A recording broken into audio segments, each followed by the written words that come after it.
भाई अगर कोई मरने के लिए आ ही रहा है तो जिंदा कहां से हो जाएगा। देश है और ये देश रहेगा, लेकिन देश के साथ गद्दारी करने वाले लोगों के सामने गुमनाम मौत के सिवाय कुछ नहीं मिलने वाला। सीएए के खिलाफ हुई हिंसा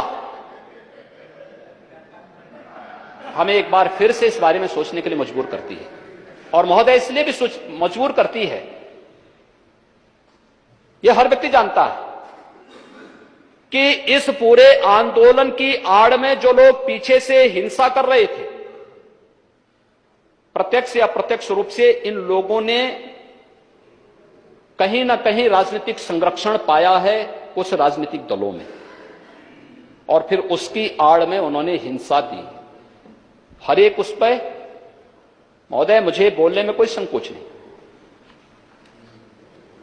15 दिसंबर को जब जामिया मिलिया में हिंसा हुई, जैसे ही हिंसा की खबर आई मैंने तत्काल अलीगढ़ के प्रशासन को अलर्ट किया। मैंने कहा देखो जामिया में कोई हिंसा हुई है, आप लोग वहां पर एक बार देखिए यूएमयू में क्या हो रहा है।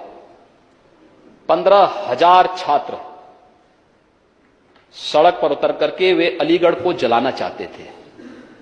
एक हिंसक कुछ लोगों की घुसपैठ उसके माध्यम से करके फोर्स वहां पे थी, बाहर थी, फोर्स अंदर नहीं गई, और डीआईजी को चोट लगी, तमाम पुलिसकर्मी घायल हुए। अंदर से पहले पत्थर फेंके गए, फिर पेट्रोल बम फेंके गए, फिर अवैध असलों से हमला किया गया।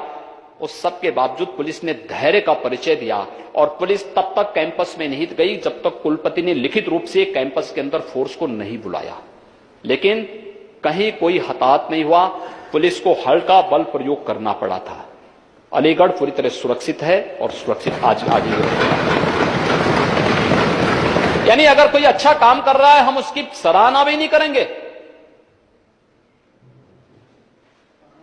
हमने इससे पहले ये बंदी के पहले सबसे संवाद बनाया था प्रशासन में, प्रदेश में चीफ सेक्रेटरी हो, डीजीपी हो, एसीएस होम हो,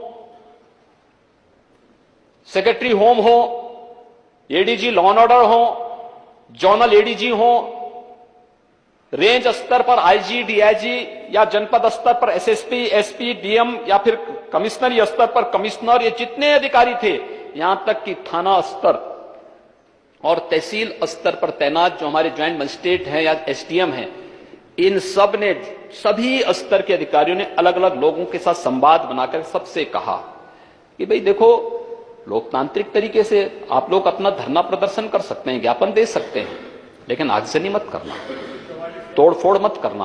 हाँ, धारा 144 लागू थी, और ये 9 नवंबर के पहले भी थी, समय समय पर लागू भी की गई। जो परमिशन लेता है, परंपरागत पर्व त्योहार इस दौरान हुए हैं, धारा 144 उस पर लागू नहीं होती। और इसके बाद बार बार कहने के बावजूद सरेआम किस प्रकार से प्रायोजित तरीके से ये सारे किए गए, किस प्रकार से किया जा रहा है, यानी मुझे आश्चर्य होता है। यानी मैं अब तक तो ये सोचता था कि अपराधी भी अपने पुत्र और पुत्री को अपराधी नहीं बनाना चाहता, लेकिन यहां बड़े बड़े राजनेता अपने पुत्रियों को भेजते हैं उन लोगों के बीच में जो भारत विरोधी नारे लगा रहे हैं। आप देख सकते हैं आचरण, कहां ले जाना चाहते हैं हम देश को, कहां देश को ले जाना चाहते हैं, कैसे पीढ़ी हम देना चाहते हैं देश को, कैसी वारदातें हम करवाना चाहते हैं।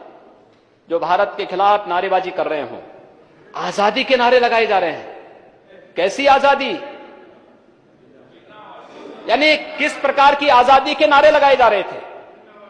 और भाइयों बहनों, हमें इन्हीं चीजों को देखना होगा। क्या जिन्ना के सपने को साकार करना है या बापू के सपने को साकार करना है, ये तय करना होगा। महोदय, जो 19 और 20 दिसंबर को हिंसा हुई, पुलिस और प्रशासन के कार्यों की तारीफ की जानी चाहिए कि उत्तर प्रदेश में दंगा नहीं हुआ, एक भी दंगा नहीं हुआ। और इसलिए भाई अगर कोई मरने के लिए आ ही रहा है तो जिंदा कहां से हो जाएगा।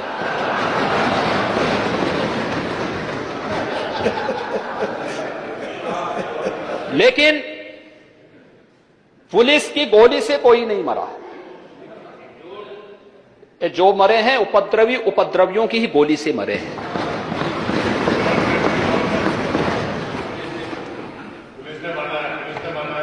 ठीक बात है, कोई बात नहीं, कोई बात नहीं। बाधा न डालिए, बातचीत न करिए। अगर कोई व्यक्ति किसी निर्दोष को मारने के लिए निकला है अवैध असला लेकर के, और वह चाहता है कि मैं किसी निर्दोष को शिकार बना दूं, किसी व्यापारी को शिकार बना दूं, और वह पुलिस की चपेट में आता है, तो भैया तो पुलिस का कर्मी मरे या फिर वो मरे, दोनों में से किसी एक को तो मरना होना, किसी एक को तो मरना होगा। लेकिन एक भी मामले में पुलिस की गोली से कोई नहीं मरा है। ये उपद्रवी आपसी उसमें मरे गए हैं और एक बहुत बड़े षड्यंत्र का पर्दाफाश इसके साथ होता है। महोदय, पीएफआई का बहुत बड़ा टेरर फंडिंग का ट्रांजैक्शन का खुलासा भी होता है इसके साथ। ये पीएफआई क्या हमारा तेसी है क्या? ये सीमी जैसे संगठन का परिवर्तित नाम है PFI, popular front of India. और इन उपद्रवियों के साथ किसी प्रकार की सहानुभूति का मतलब सीमी और पीएफआई के साथ सहानुभूति ये कभी नहीं करना चाहिए। मत बनिए जोगेंद्रनाथ मंडल बनने का गलती मत करिए। यह देश है और यह देश रहेगा, लेकिन देश के साथ गद्दारी करने वाले लोगों के सामने गुमनाम मौत के सिवाय कुछ नहीं मिलने वाला, कुछ नहीं होने वाला। हाँ, चिंता मत करो।